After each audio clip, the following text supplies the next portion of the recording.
ঘাস খেতে পানি সেচ দেওয়া হচ্ছে। আজ থেকে 3 দিন আগে এই জমিতে ঘাসের কাটিং লাগানো হয়েছিল। আজ পানি সেচ দিয়ে দিচ্ছি। আপনারাও প্রথমে 2 গেট করে ঘাসের কাটিং কাটবেন। মাটিটাকে ভালো করে ট্রাক্টর দিয়ে চাষ করে ঝরঝরে করে নেবেন। তারপর সারি তৈরি করবেন। একটা সারি থেকে একটা সারির দূরত্ব রাখবেন 24 থেকে 30 ইঞ্চি। সর্বনিম্ন 24 ইঞ্চি, সর্বোচ্চ 30 ইঞ্চি।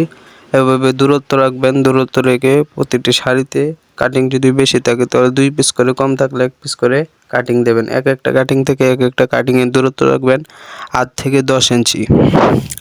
তারপর মাটি দিয়ে কাটিংগুলোকে ডেকে দেবেন। একটা জিনিস খেয়াল রাখবেন, কাটিংগুলো যেন মাটি থেকে 2 থেকে 3 ইঞ্চির ভিতরে থাকে। বেশি গভীরে চলে গেলে কাটিং গজাতে পারবে না, সমস্যা হয়ে মারা যেতে পারে। এই জন্য মাটির 2 থেকে 3 ইঞ্চির ভিতরে রাখার চেষ্টা করবেন কাটিংটাকে। তারপর কাটিং রোপণের 3 থেকে 5 দিনের ভিতর পানি দিয়ে দিবেন। তাহলে ব্যাস ঘাসের যত্ন হয়ে যাবে।